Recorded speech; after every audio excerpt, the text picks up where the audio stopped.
Benvenuta. Grazie dell'invito. Direi di iniziare subito chiedendoti perché Karma Rosso? Dunque, karma è causa e effetto. Nel momento in cui uno mette piede qui diventa karma. Ora, da bambina io osservavo gli adulti e pensavo, sono infelici, continuano a farsi del male, che cosa non riescono a capire. E sapevo che avrei dovuto fare qualcosa per aiutare. Poi gli anni sono passati e ho imparato 2 o 3 cose e ora aiuto le persone a capire. Lo faccio con il rosso, perché il rosso sono io.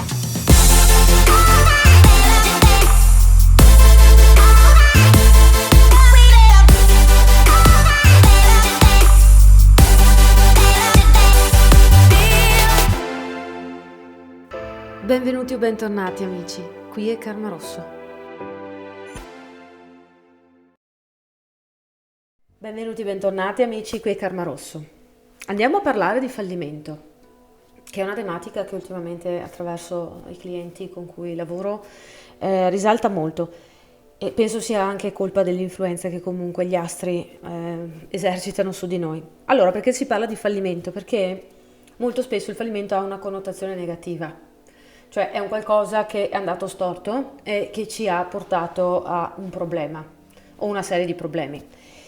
Questo è un giudizio, una deduzione che noi facciamo di qualcosa che viviamo, che sia un evento singolo o un periodo della nostra vita.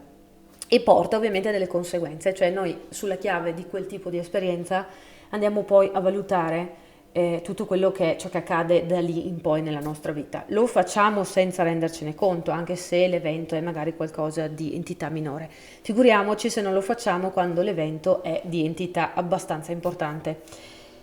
È parte del meccanismo di sopravvivenza che abbiamo, cioè il nostro sistema nervoso cerca di inglobare informazioni nuove per non farsi del male in futuro, per semplificarsi la vita e via dicendo, anche se mi rendo conto che rispetto a quella che è la nostra logica, cioè la nostra parte mentale, molto spesso questo sistema nervoso fa delle scelte discutibili, però questo è un discorso per un'altra sede. Ora, ci sono dei fallimenti che noi veramente reputiamo dei pilastri, o che comunque senza che ci rendiamo conto vanno a diventare dei pilastri nella nostra vita e quindi influenzano assolutamente in maniera negativa magari la nostra immagine di noi stessi, il nostro rapporto con gli altri, il nostro rapporto col denaro, con l'autorità, con tutte queste cosine qui. E capita che quando andiamo a fare una dovuta elaborazione emotiva, come accade spesso nella vita, ci rendiamo conto che sì, magari quell'evento, quella situazione è stato un fallimento, è stato veramente un problema, non ha portato dei bei risultati, lì per lì, però ci ha dato qualcosa.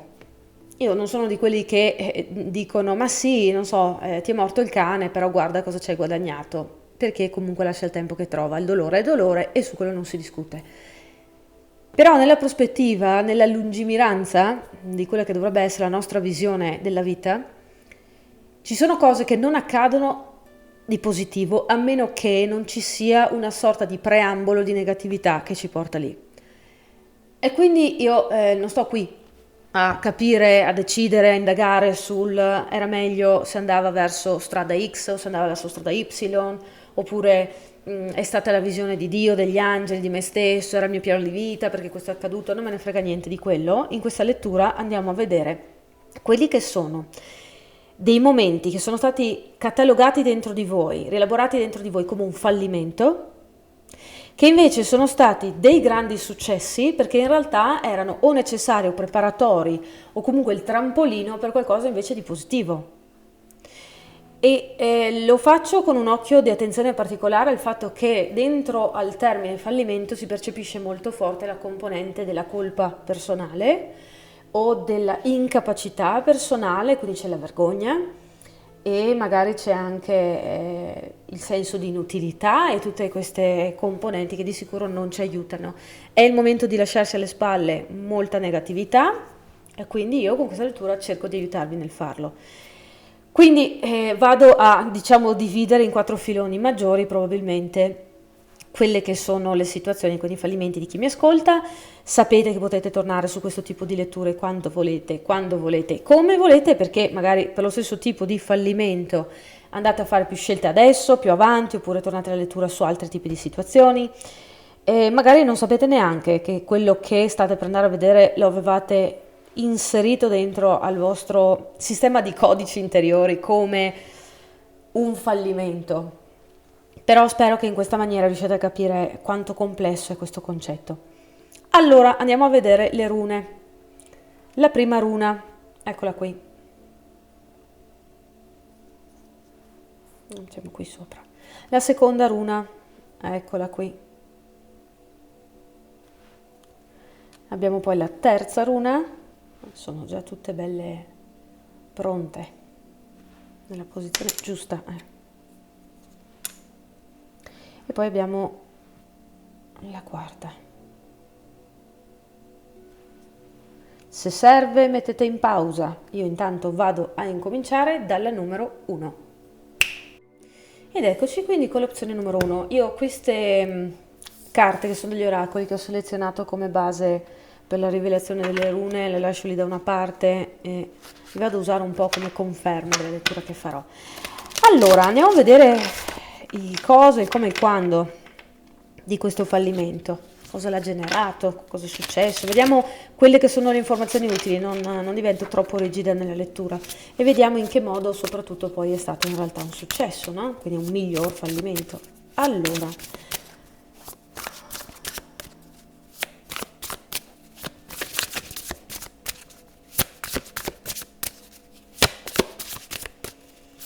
di che fallimento stiamo parlando per quelli che hanno scelto questo gruppo? Qual è il fallimento di cui stiamo parlando nella loro vita?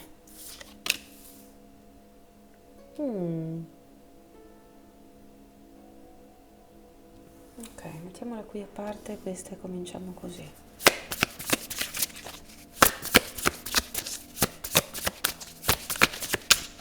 È quello che penso?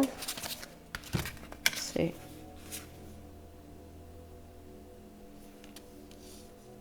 E comincia già a formularsi anche la risposta sul perché questo in realtà è stato uno dei fallimenti migliori.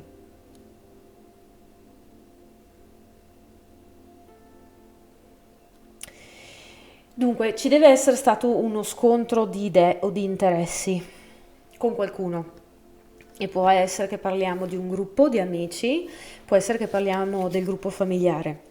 Possiamo anche parlare della propria famiglia, cioè quella che abbiamo creato noi, o in genere può essere che ci sia verso quello che è il nostro gruppo d'età, fascia diciamo d'età, e questa sensazione di scontro, o magari lo scontro realmente avvenuto con questa categoria di persone, ci ha dato un profondo senso di estraneità, di isolamento, di esclusione. Ecco, esclusione forse è la cosa, proprio il termine migliore per definire quello che anche sto proprio sentendo a livello di stomaco, di gola, di cuore. Quindi se avete queste leggere sensazioni che gironzolano sullo sfondo del vostro museo sentimentale, chiamiamolo così, è perché ci sono effettivamente delle ferite qui che sanno di esclusione. Quindi qui stiamo andando probabilmente ad un livello particolare di abbandono, non è l'abbandono del gruppo, è l'esclusione. Quindi c'è questa sensazione di non essere adatti. Magari qualcuno poi ha interiorizzato pensando di essere sciocco, non intelligente abbastanza, non forte abbastanza, magari qualcuno ha pensato di non meritare l'attenzione o l'aiuto di persone che magari neanche mostrano di essere ostili verso di voi. E c'è sempre stata questo atteggiamento in seguito a ciò che è accaduto, quindi a questo scontro verbale o concettuale, che vi ha portato a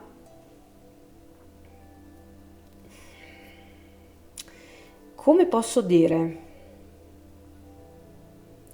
a veder scorrere la vita come fosse un film in cui non c'è una parte per voi.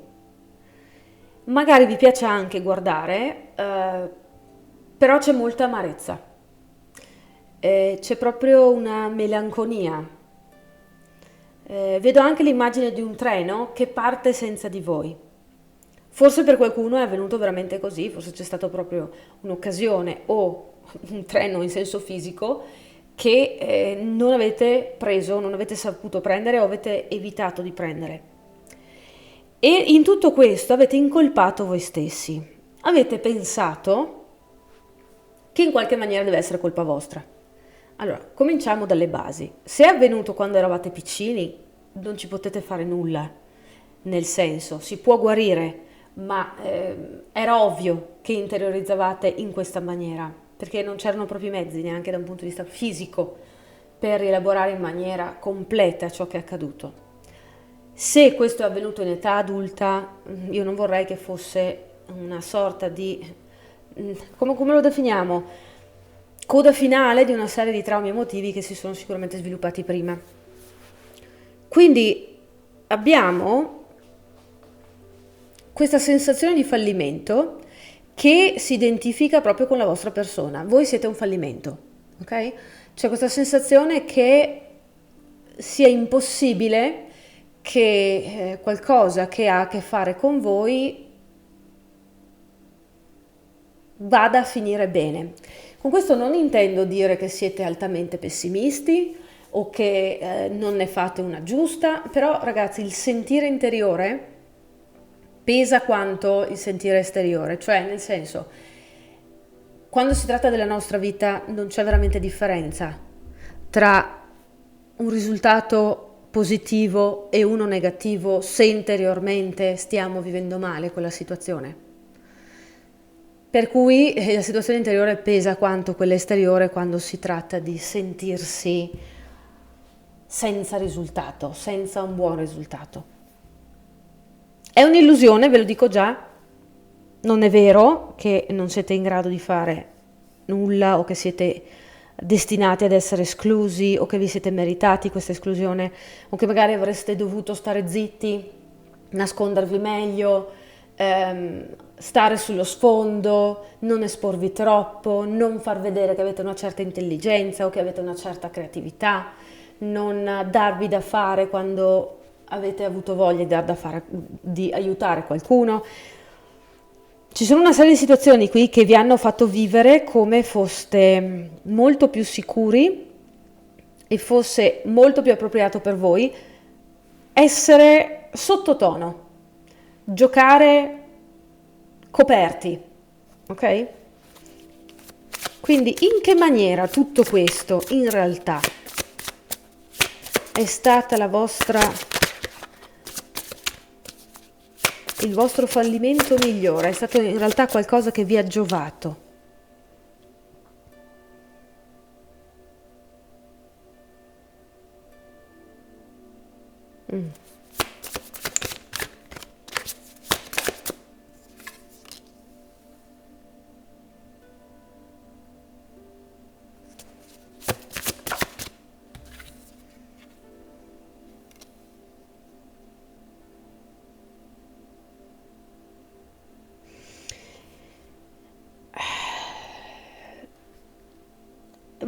Questa situazione ha generato in voi una spinta di sopravvivenza che diciamo è un bene che si sia sviluppata per voi, per la umanità, per quello che può essere in realtà anche quella stessa comunità o quel nucleo familiare che vi ha fatto sentire esclusi, perché vi ha praticamente costretti a trovare alternative. Alternative per fare cosa? Alternative per sopravvivere nonostante questa sensazione forte di esclusione. Per esempio, vedo delle persone che magari si sono sentiti rivolti delle frasi spiacevoli o degli insulti o hanno visto nell'agire degli altri una esclusione forte, un forte senso di ripudio e su quel senso di ripudio, di esclusione, di fastidio ci hanno marciato, hanno fatto di quello una sorta di cavallo di battaglia. E in questo caso adesso mi viene in mente una cosa che è capitata anche a me. Quindi non so se faccio parte di questo gruppo perché proprio non ci ho pensato, Però mi viene proprio suggerito di mettervi al corrente di questa cosa che è personale, spero non vi annoi. Quando sono andata a vivere da sola e ero piuttosto giovane, stiamo parlando proprio dei 20, 22 mi sembra, sì, perché nella mia famiglia c'era una situazione particolare in cui anch'io non mi sentivo benvenuta. E una delle prime cose che ho fatto è stato farmi un tatuaggio. Io ora non sono una grande amante di tatuaggi, cioè nel senso a me non interessano sul mio corpo. Ma ho sentito questa necessità e ho tatuato sul piede una scritta che segue l'andatura laterale del cavo del piede. E l'ho fatto lì perché in realtà volevo che nessuno potesse vedere il tatuaggio, perché era una cosa mia personale, non avevo bisogno di esibirlo. Lo volevo fare sotto al piede, perché per me aveva un valore proprio di richiamare il ricordo di quello che era il mio posto e il mio, come possiamo dire, il mio percorso su questa terra, no? In senso fisico. E quindi volevo farlo sotto il piede, però poi il tatuatore mi ha detto guarda che non è ideale perché di sicuro va a distruggersi nel giro di poco tempo che la pelle si rigeneri, e quindi ho accettato il consiglio di farlo a lato del piede. Tra l'altro piace molto a chi lo vede e veramente è una cosa, un risvolto che non avrei pensato. Anche qui vedete un fallimento o comunque un qualcosa che insomma è un compromesso ma che piace ai più. Comunque sia. Su questa scritta di che cosa parla? È una frase che io neanche sapevo, perché al tempo proprio non sapevo chi fosse. Era una frase di Tupac, che è un artista rap americano, morto anche in età giovanile, abbastanza controversa come figura, e avevo abbinato a questa frase una sorta di definizione di firma che mi era stata spesso attribuita e che avevo sentito anche dire chiaramente, verbalmente, da quello che dovrebbe essere stato un membro della mia famiglia alle mie spalle. E tutti gli altri membri familiari che erano lì avevano anche, come possiamo dire, aumentato, ecco, espanso quel concetto, e quella definizione era semplicemente pecora nera. Quindi alla fine di questa frase io ho messo pecora nera, come a mostrare che è una sorta di marchio che mi è stato dato, ma che io porto con orgoglio, che mi distingue e crea, diciamo, una sorta di inizio, di portale verso quello che avevo già intuito sarebbe stato un percorso di solitudine, ma per me andava bene, perché per me era l'accettazione di un qualcosa che comunque probabilmente non potevo cambiare, perché se gli altri riuscivano a vedere questo, evidentemente io non ero esattamente come gran parte delle persone che c'erano nella mia vita, no? E che insomma in generale, avendo già lavorato da anni a quel punto della mia vita e contatto col pubblico, mi ero reso conto anche io che qualcosa era un po' diverso, ok? Nella maniera in cui vivevo io le cose, nella maniera in cui vivevano gli altri. Comunque, non sempre negativo il risultato, mi piaceva anche, però voglio dire, ferisce quando arriva da certe persone.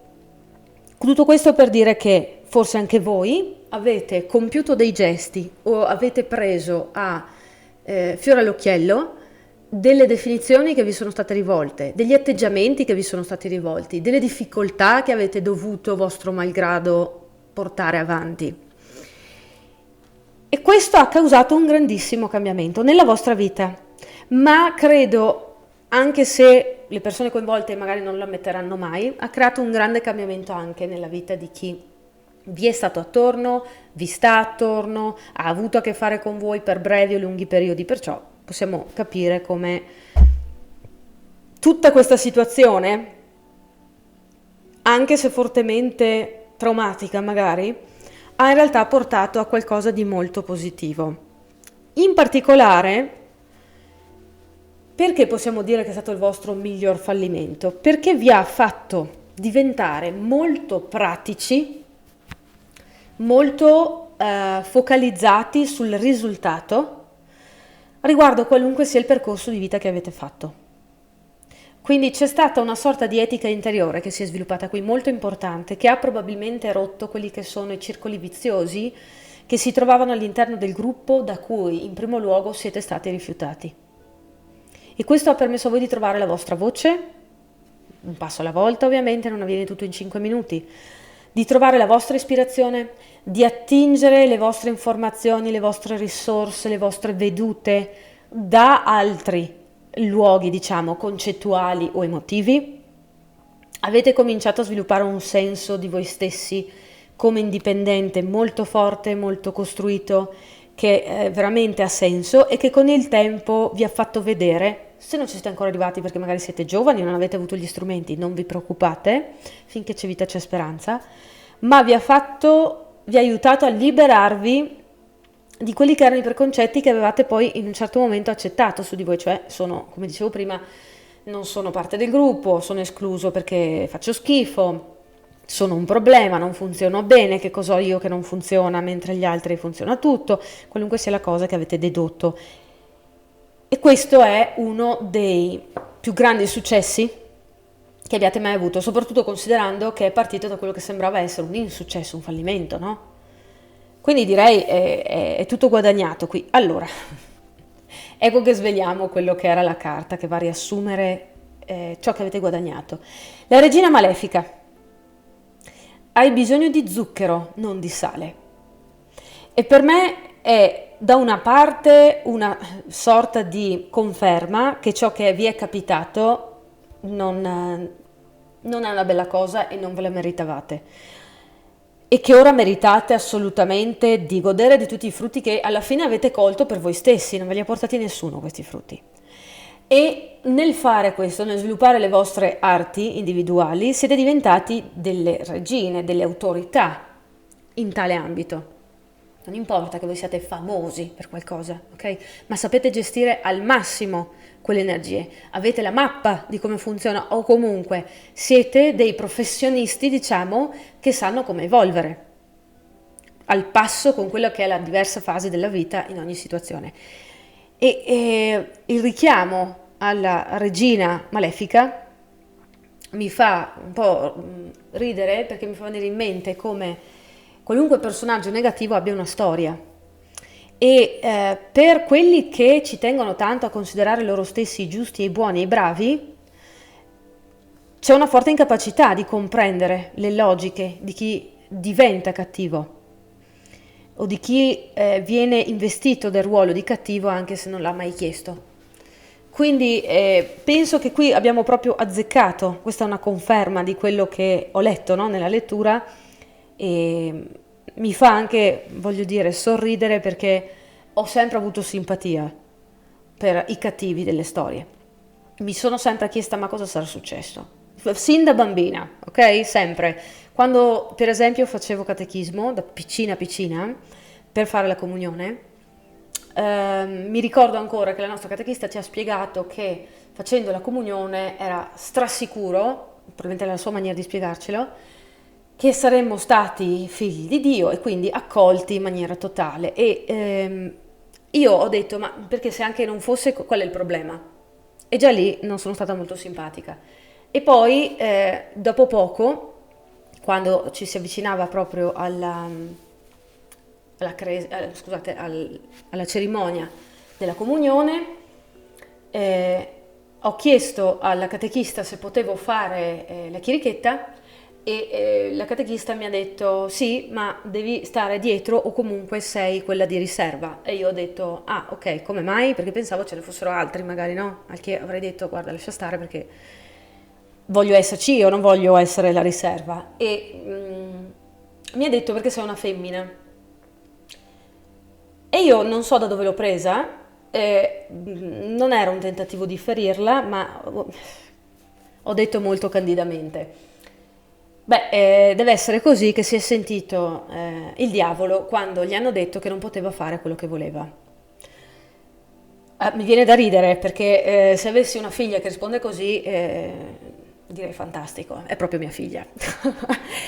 Però mi rendo conto di come fossero altri tempi, ci fossero persone non tanto in grado di apprezzare il pensiero libero e quindi vabbè, sono stata punita per questa cosa, non me ne frega niente adesso, però voglio dire, mi fa sempre ridere quando vedo il cattivo e penso anche a Maleficent, penso a quel film Disney, no? In cui si vede la storia che sta dietro alla maga / regina cattiva e mi piace molto. Per cui mi sono dilungata su questo concetto perché ho la sensazione che parlandovi in questi termini, anche di qualcosa di personale, riuscite a sperimentare meglio il senso di appartenenza e riuscite magari ad andare oltre il fatto che c'è ancora una parte di voi, evidentemente, che reputa di avere qualcosa che non funziona o di essere strani o non lo so, qualunque roba vi raccontiate di questo tipo.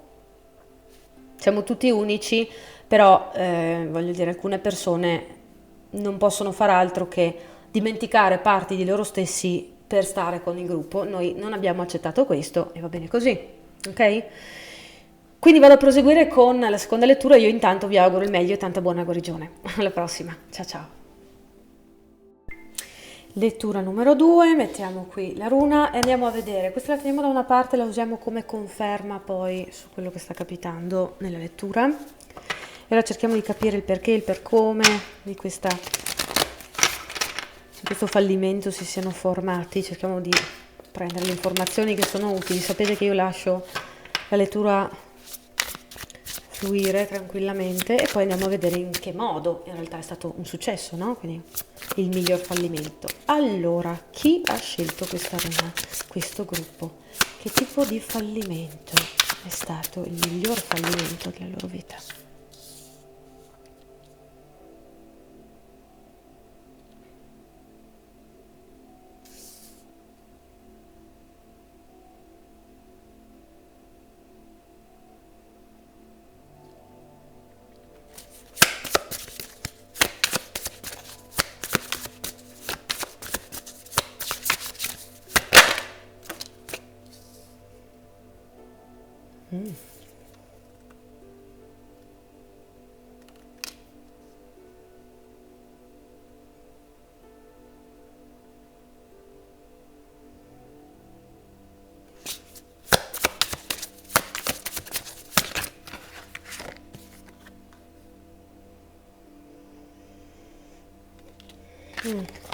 Re e regina e un'altra regina. Ok. Dunque, per me qui si sta parlando di un aborto. Per chi, voglio dire, ha avuto questo tipo di situazione, un aborto, come si chiamano? Volontario. E quindi c'è in realtà la matrice di un'energia. Se non avete avuto un aborto, che magari è stato proprio necessario, no? C'è comunque una situazione che per voi è stata fallimentare, che ha causato un vostro bisogno, anzi, il bisogno che voi decideste per voi e per qualcun altro. Quindi che toccasse a voi fare una scelta, che non è una scelta, voglio dire, facile, che ha dovuto coinvolgere il concetto di famiglia o addirittura di persona debole. Avete dovuto fare questa scelta con un certo livello di calcolo, quindi con la testa, come si dice, no? Mettendo da parte quello che il cuore dice, quelle che sono le emozioni. Magari l'avete fatto anche con una certa, voglio dire, leggerezza, può essere leggero un tema del genere, nel senso che già avevate una chiara idea di quello che avreste fatto se mai in vita vi si fosse presentata questa situazione. Però è rimasto, non lo voglio chiamare un vero rimpianto, è rimasta questa sensazione che quella esperienza di vita sia stata come un'occasione sciupata, anche se magari nel caso dell'aborto magari non vi interessava avere un bambino, o anche se era per il vostro bene, no? Una questione di salute, o la questione di salute del bambino. Io non vado proprio nei dettagli perché non mi interessa poi le scelte individuali, però quello che mi interessa è il fatto che voi avete vissuto questa situazione veramente come fosse un qualcosa su cui andare a sentire un senso di vuoto. Perché lo dico? Perché per quanto ci sia stata una scelta ragionata, comunque ciò che è accaduto va contro quello che normalmente un essere umano farebbe. E non sto mettendo un giudizio di tipo proprio morale, non sto proprio parlando di quello, sto parlando del fatto che se vivessimo in un mondo fatto di impossibilità, di sviste, errori, malattie, preoccupazioni, problemi economici, qualunque roba sia, queste situazioni non si presenterebbero. E di nuovo, esatto, la regina di coppe che prima avevo usato come chiarimento. Per cui c'è da parte vostra l'assorbire questa esperienza come ciò che vi è toccato vivere, perché non si vive in un mondo dove c'è un riflesso in questo mondo della vostra interiorità. Cioè il mondo esteriore non è molto corrispondente con la complessità emotiva del vostro mondo interiore e questo vi ha messo nella condizione di vivere questa situazione e di trovarvi a dover decidere, dover fare una scelta che in quanto tale non poteva lasciare spazio alla parte emotiva. Credo che il tempo sia passato e che comunque vi siate già preoccupati di rielaborare questa situazione, o almeno per gran parte.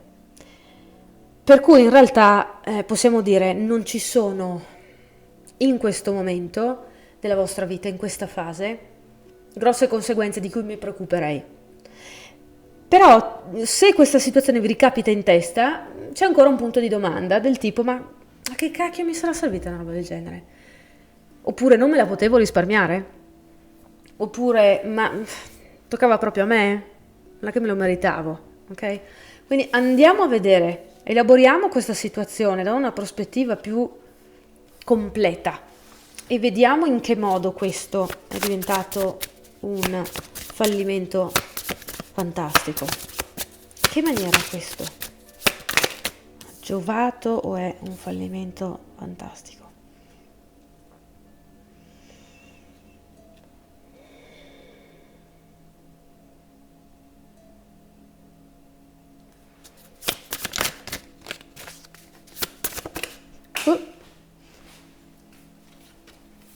Caduto.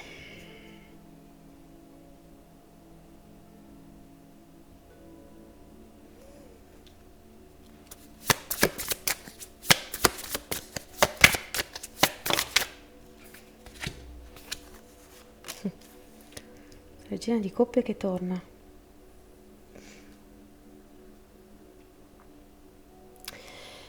Dunque io così la vedo. Ciò che è accaduto, ciò di cui abbiamo parlato, vi ha permesso di andare più a fondo su quella che è l'esperienza umana. Io non sto dicendo che in questo senso ve lo meritate, perché poi non c'è una correlazione diretta tra meritarsi qualcosa e vivere qualcosa, perché se ci fosse il mondo non sarebbe quello che conosciamo, purtroppo. C'è più che altro una parte di voi che evidentemente a qualche livello si era interrogata, sto parlando anche a livello proprio di spirito, a livello emotivo profondo, si è sempre interrogata su quelle che sono le vicende umane. E quindi a un certo punto si è trovata a sperimentare il concetto anche probabilmente di famiglia tradizionale, di prole, di sostegno tra partner, di cosa farei se capitasse una situazione del genere, come sarebbe la struttura della mia emotività e quale tipo di reazione avrei in conseguenza a questo. E in qualche maniera, passatemi l'espressione, si è andata a manifestare questa cosa, cioè è stato come se a qualche livello aveste scelto, vediamo come si sta in questo paio di scarpe. Ma non era fine a se stesso, è stata una maniera proprio per fare chiarimento su un aspetto della vostra vita che come anime probabilmente avevate il desiderio comunque di sperimentare. E io non sto dicendo che volevate sperimentare la situazione brutta o traumatica o problematica in sé, ma volevate capire quella che è la complessità dei concetti che ci sono dietro. Quindi questo vi ha permesso di andare a veramente scavare dentro, a creare veramente una sorta di sistema di specchio in cui riuscite a vedere voi stessi nella vostra esperienza umana e voi stessi come entità spirituale e riuscite a capire quanto è complesso essere entrambi nello stesso momento, e questo ha creato propensione e propulsione a diventare persone con uno spessore maggiore. Si spera, voglio dire, no? Perché poi io sto facendo una lettura generale. Questo vi ha fatto anche molto riflettere, e con riflettere non intendo solo pensare e fare deduzioni mentali, ma proprio approfondire la tematica vivendola sulla vostra pelle, di famiglia, di comunità, di chi è il mio gruppo e chi non lo è, chi è in grado di capire e chi no, su che cosa voglio strutturare la mia vita, su che tipo di relazioni, che cosa posso considerare stabile nella mia vita. E avete cominciato a usare come compasso le vostre emozioni, che è positivo. Perché? Perché invece di andare a dare attenzione a ciò che universalmente è riconosciuto come funziona e vale la pena ed è stabile e durerà, voi avete deciso di preoccuparvi non di vivere qualcosa che sia per forza eterno, ma di vivere qualcosa che sia significativo. Capite che comunque dall'inizio questo percorso è stato possibile perché già avevate questa matrice dentro di voi. Però diciamo che il cerchio si è concluso quando effettivamente, dopo tempo che avete elaborato la situazione, potete notare ora probabilmente, o già da qualche tempo, quello che è la complessità che avete acquisito, la profondità che ci avete guadagnato. Andiamo a vedere, controlliamo con le carte qui che cosa ci viene detto. Fenice.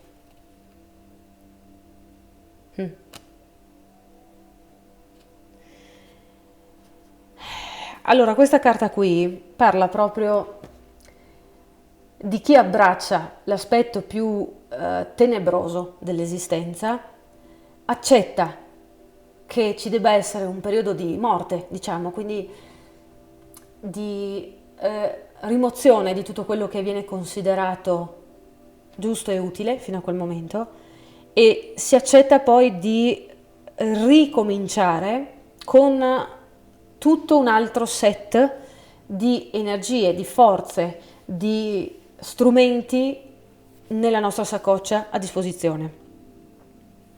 Quindi ti fa interrogare su quello che è il concetto di finale felice, su quello che è il concetto di sacrificio che uno fa, se vale la pena qualcosa o no per davvero. Ed è possibile capire questo solo se, purtroppo, per come è fatto questo universo, o almeno questa terra, è possibile solo se passiamo attraverso delle situazioni che ci fanno veramente toccare con mano dove scotta. Perché vi assicuro che anche le persone più sensibili, più intelligenti, più capaci non possono comprendere quanto tridimensionale sia l'esperienza umana fino a che non vivono, non dico tutte le situazioni brutte, ma comunque capiscano come funziona in prima linea con certe situazioni. E questo vi ha permesso di tornare a casa da voi stessi, di smettere di vivere osservando la vita, che non significa che fino ad allora eravate di quelli che non sceglievano mai o erano poco empatici o poco emotivi, no, però c'era ancora questa sensazione di la vita è qualcosa che posso sistemare con il fare, mentre ora potete comprendere come la vita è qualcosa che posso solo vivere, che posso solo sentire. E ripeto, con questo non significa che non siate persone pratiche o sveglie o capaci. Per cui questa esperienza vi ha aperto la porta a trovare veramente un contatto profondo con voi stessi. Poi è stato un guadagno, è stata una perdita, quello ragazzi è una vostra deduzione, ma da come vedo la lettura era un qualcosa che avete desiderato e non è stato un fallimento in sé, anzi, siccome siete arrivati o ci arriverete comunque a questo risultato, che era quello che vi ha fatto fare tutto questo percorso, è in realtà un successo. Ok? Io vi ringrazio di essere stati qui, di avermi dato la vostra fiducia. Io vi auguro assolutamente tantissima guarigione. Se cercate altri contenuti, non solo con le carte, soprattutto su quello che è il mio lavoro, mi trovate anche su Instagram e là avrete contenuti diversi. Intanto vi auguro il meglio, noi ci vediamo più avanti sul mio canale con le prossime letture. Ciao ciao! E siamo alla terza scelta. Questa la mettiamo qui, la teniamo come conferma di quella che sarà la lettura. E andiamo a vedere quindi che cosa ha creato questa situazione di fallimento, di che cosa stiamo parlando. Cerchiamo di trarre più informazioni possibili, lasciando sempre libertà alla lettura. Ok. Dunque, questa situazione di fallimento, come la descriviamo?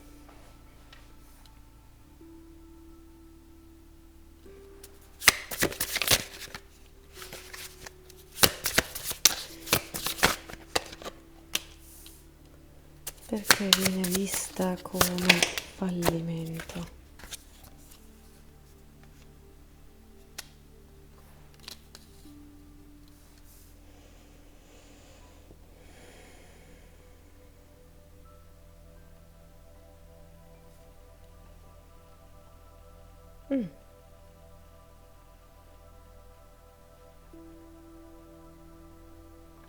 Quindi qui più che di una situazione specifica magari, che può anche essersi verificata, ma stiamo parlando di un'attitudine magari, che avete avuto spesso, che vi ha dato molti problemi, ed è stata l'attitudine della paura. Non fare cose solo perché sembrano troppo fuori dalla comfort zone, solo perché sono troppo lontane da quello che di solito è il vostro personaggio, solo perché sono troppo lontane da quella che di solito è l'esperienza del gruppo a cui appartenete, quindi anche la famiglia, il gruppo di amici e così via.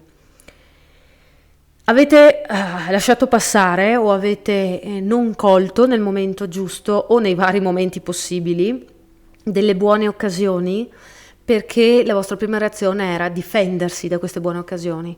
E perché avete fatto così? Perché, ripeto, c'erano delle paure sotto. Avete dato troppo ascolto a quello che era lo schema mentale, magari, a quello che era l'insicurezza personale, oppure anche effettivamente situazioni deludenti che avevate già vissuto. Anche se qui siamo molto sul piano mentale, quindi più che una questione di oggettivi fallimenti già avvenuti in precedenza, qui abbiamo proprio l'ansia, i pensieri che si fanno in conseguenza a certe situazioni di disagio che uno vive. Quindi vi è rimasto dentro che cosa? Tanto la paura probabilmente, solo che magari ora non c'è più neanche modo di vivere situazioni che vi mettono davanti a questa paura di nuovo, no? E quindi vi sembra lontana. Però dicevo, questo ha generato sia da una parte il mantenimento di questa paura, ma dall'altra anche il mettere da parte i vostri sogni o il sogno, perché magari qui abbiamo qualcuno che aveva in mente di fare una certa carriera, quindi di fare un certo percorso di studi, di impegnarsi a fare in un certo modo affinché per una certa fascia d'età la sua situazione di vita avesse una specifica struttura. Questo non è avvenuto.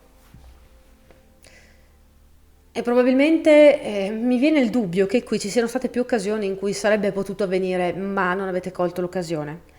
Quindi ho l'impressione di avere davanti qualcuno che dice se quella volta avessi fatto X, ora avrei Y. Ora non avrei questo rimpianto alla fine. Non sarei qui a dire sono, che ne so, vecchio, vecchia e non posso più fare quella cosa. Quindi c'è proprio un senso di esclusione dai propri sogni e anche un grande rammarico. Forse si guarda a se stessi anche come a qualcuno che, insomma,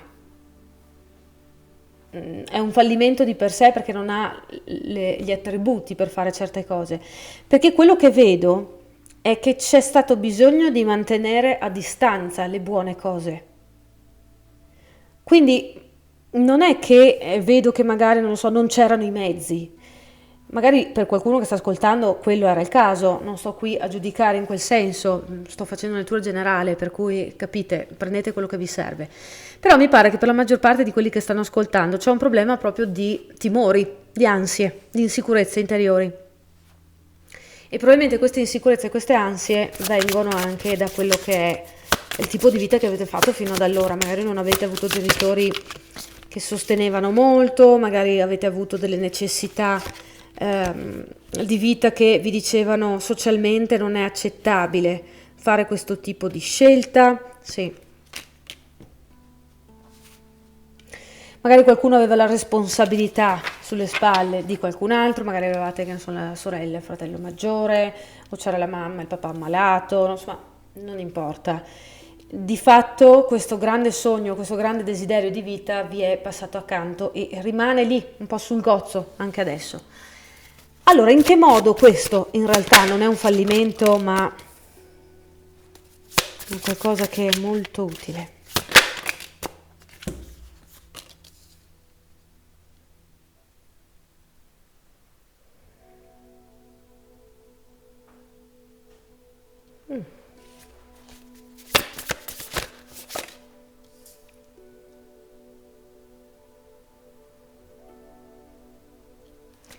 In che modo questo sarebbe stato un problema?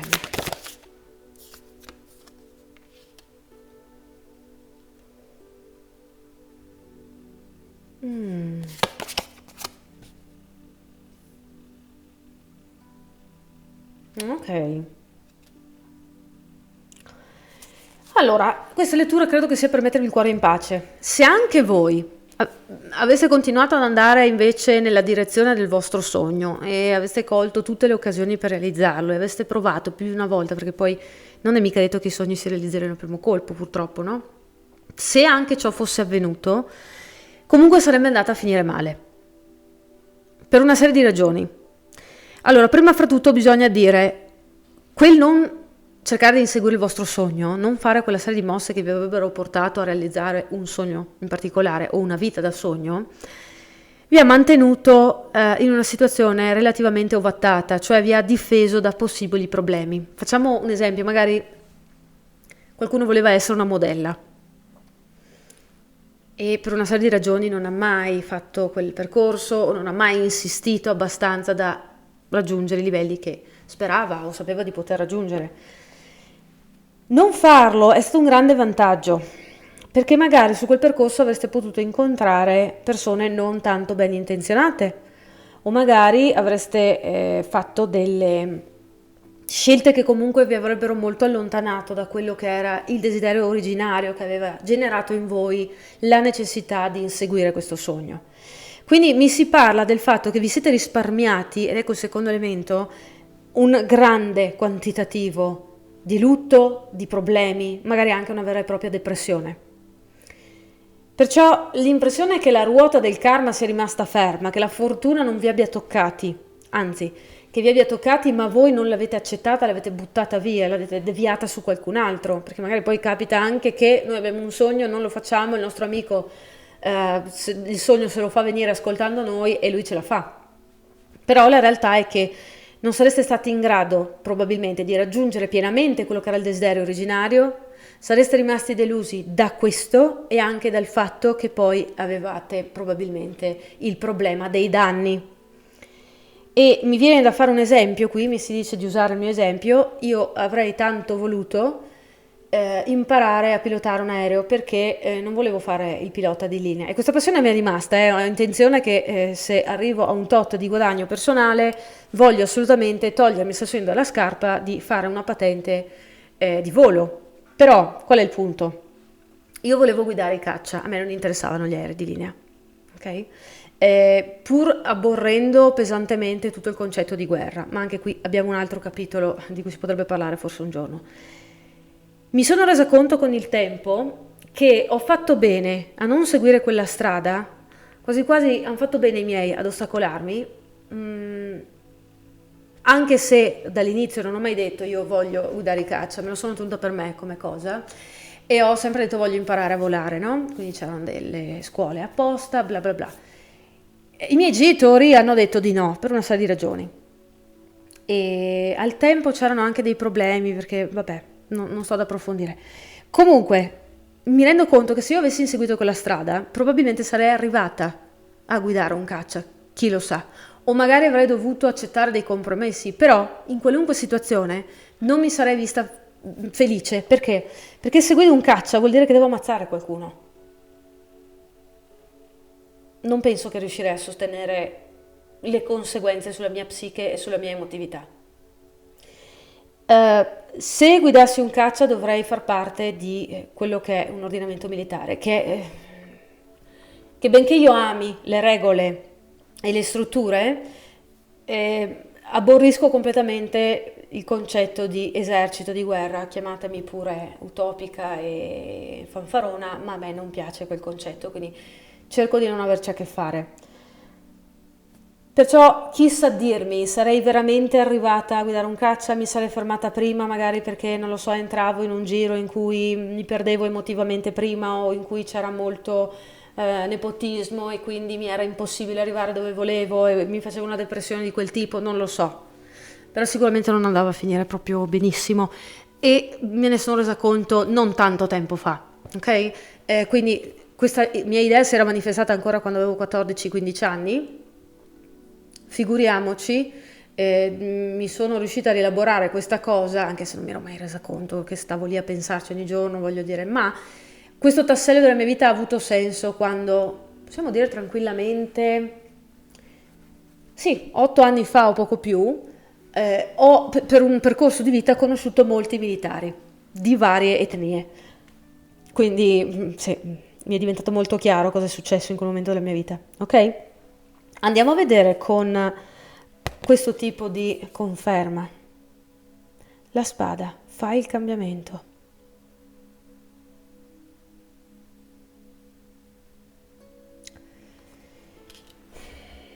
Con il 7 pure.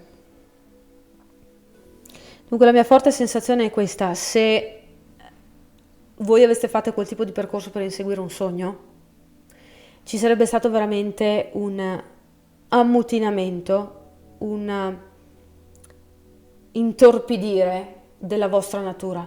Avreste completamente snaturato, deformato, rovinato in maniera proprio immutabile, irriparabile la vostra essenza, la vostra, come possiamo dire, la vostra identità, mi viene da dire. Per cui sarebbe stato veramente un compromesso troppo grosso, un problema troppo grande poi, una volta realizzato. E mi viene proprio da dire, attenzione a quello che desideri, perché poi se si avvera, e di solito, anche se a noi piace pensare di no, capita spesso che si avveri, solo che magari non ha proprio la forma che ci immaginavamo, potrebbe essere ciò che non desideri. E penso proprio che sarebbe stato così anche per voi. Perché non è stato un fallimento, è stato veramente, come possiamo dire, un atto di provvidenza divina. Ok? Quindi spero di avervi dato una mano, che questo vi aiuti anche ad andare avanti meglio. Se avete bisogno di me sapete dove trovarmi, il mio indirizzo mail, e se siete interessati a contenuti un po' più approfonditi, non solo sulle carte voglio dire, ma in generale su quello che è il mio lavoro, mi trovate su Instagram. Fino ad allora io vi do appuntamento sul mio canale con le prossime letture e vi auguro il meglio. Ciao ciao! Ok, siamo qui con la quarta scelta, mettiamo da parte questo oracolo e andiamo a vedere questa lettura di che cosa parla. Quindi cerchiamo di ricostruire quello che è teoricamente ciò che reputate il vostro più grande fallimento, uno dei fallimenti più grandi della vostra vita, e andiamo a vedere come mai in realtà non è un fallimento ma è un successo.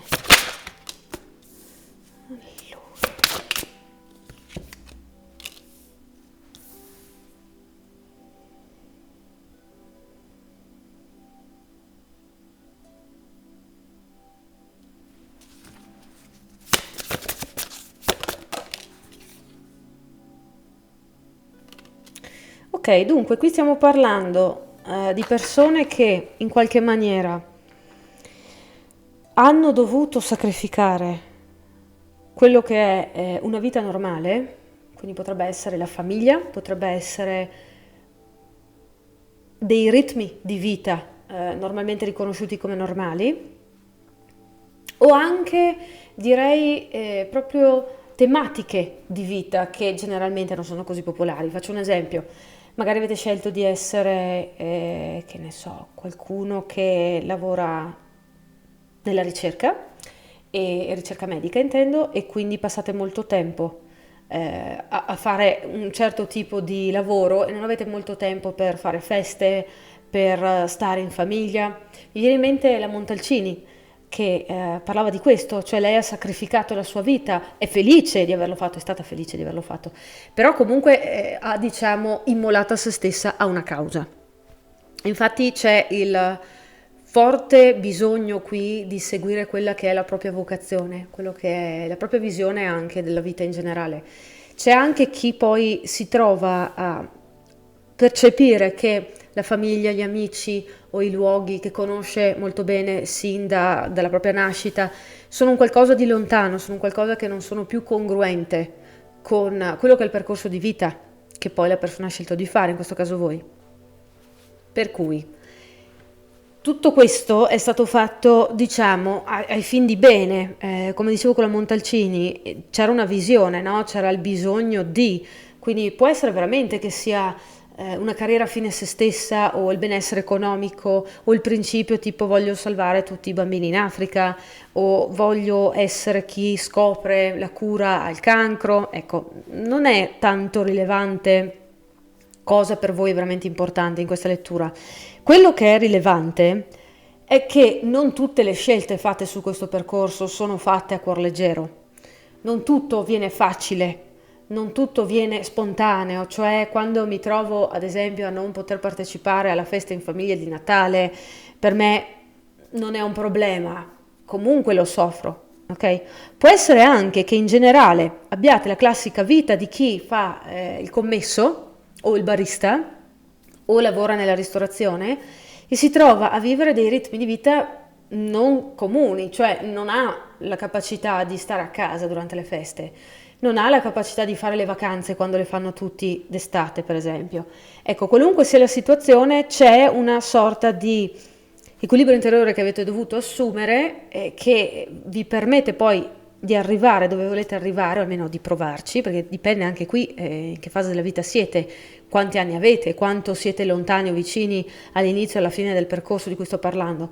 Però di fatto quel senso di familiarità, di stabilità, di supporto anche, perché penso che sia questo quello che manca anche principalmente, di supporto dagli altri, definiamoli così, tra virgolette, quindi tutti gli altri, è un po' scarso, gli altri hanno difficoltà a capire, è anche normale, voglio dire, perché questa è la vostra scelta, non è la scelta degli altri, quindi ci sta.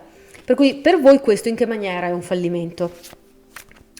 Allora, non mi viene da dire che è un fallimento totale, nel senso, oddio che perdita, oddio che problema, però vi rendete conto, mi viene da dire proprio ancora una volta del sacrificio.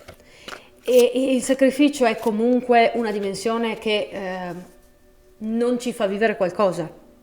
Non vivere qualcosa che agli altri sembra essere consentito o che sembra essere dovuto, normale, facile, ci mette in una posizione di lutto, in una posizione di dispiacere, in una posizione di esclusione anche rispetto all'umanità. Quindi mi viene da chiedere però, in che maniera questo però non è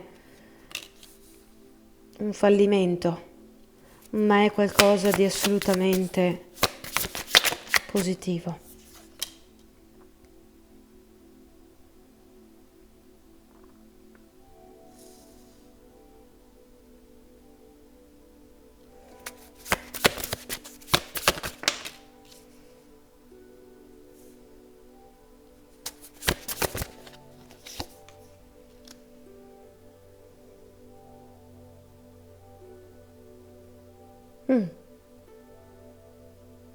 Ok.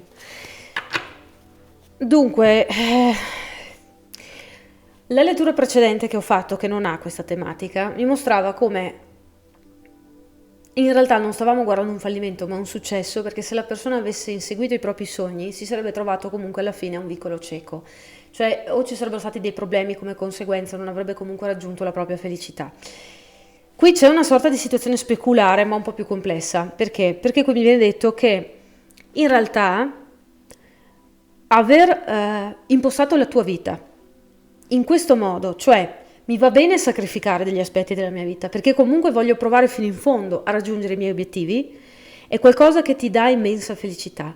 Quindi non è che ti sto dicendo raggiungerai i tuoi obiettivi sicuramente, perché non è questo il tema centrale.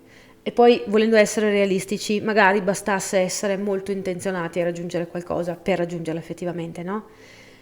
Però il fatto che voi non state buttando via il vostro potenziale e non state ridimensionando i vostri sogni e non state cercando di anche, come possiamo dire, vedere la vita come una sorta di buco senza via d'uscita, perché comunque state dando a voi stessi la possibilità di espandere parti di voi attraverso l'esperienza che state facendo.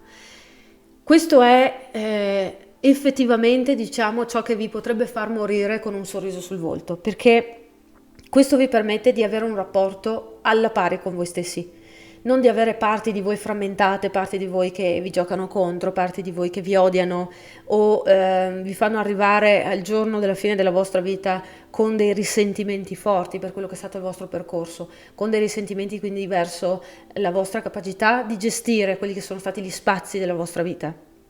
Qui abbiamo qualcuno che veramente accetta le proprie capacità, che le usa al meglio, che almeno ci prova, no? Che sente la chiamata, che percepisce il desiderio di cambiare una situazione, che si adopera completamente, vuole sentire quel senso di pienezza, che è una soddisfazione, ma non è una soddisfazione data dal raggiungere effettivamente un traguardo, è la soddisfazione dell'essere amici di se stessi.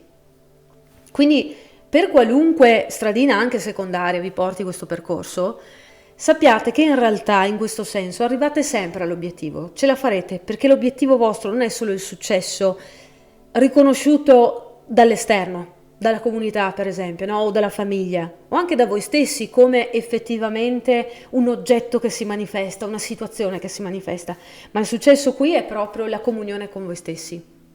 Arrivare alla fine del percorso sentendo che non è stato sprecato un istante, ok? Quindi andiamo a vedere l'oracolo come va a confermare o meno. Murale. Sii la tua prima priorità. E vedete che bello il personaggio qui, come fanno i bambini, dipinge la sua idea, lascia libero sfogo alla propria immaginazione. E se l'immaginazione porta a vedere un castello, una struttura già impostata che brucia, che quindi sembra essere negativa ma che è circondata anche di fiori, c'è un equilibrio nella visione di questa persona, c'è un qualcosa che non tutti riescono a comprendere, ma la persona continua a dipingere. Il gatto, che per me rappresenta sempre l'intuito e anche la conoscenza un po' esoterica a volte, osserva, io da vicino lo riesco a vedere bene, non osserva ciò che il personaggio qui principale sta dipingendo, sta osservando il protagonista in faccia, sta guardando le sue espressioni. Quindi la protagonista, con questo rapporto stretto con la propria intimità, quindi con tutto il proprio spazio interiore, riesce a creare la sua visione. È grande abbastanza poi eventualmente da farla diventare realtà. Magari non riuscirà a fare questo castello, chi lo sa, no? Però il non focalizzarsi su ciò che gli altri possono dire, ciò che gli altri possono fare e il sapere che quella è la sua visione e cercare di materializzarla è ciò che le interessa, è la soddisfazione del fare il disegno in realtà. Quindi con questa lettura io spero di essermi spiegata bene e io vi ringrazio della fiducia che mi date ogni volta e se avete bisogno di mettervi in comunicazione con me mi trovate la mail e altrimenti potete anche seguirmi sul mio profilo Instagram dove trovate altri contenuti che non hanno a che fare propriamente solo con le letture di tarocchi, anzi si va proprio a vedere quello che è il mio lavoro e quindi potete avere altri spunti proprio di autoriflessione, di crescita personale. E se questo non fosse il caso non importa, vi voglio bene lo stesso e noi ci vediamo sul mio canale con le prossime letture. Qui è tutto da Karma Rosso, ciao ciao!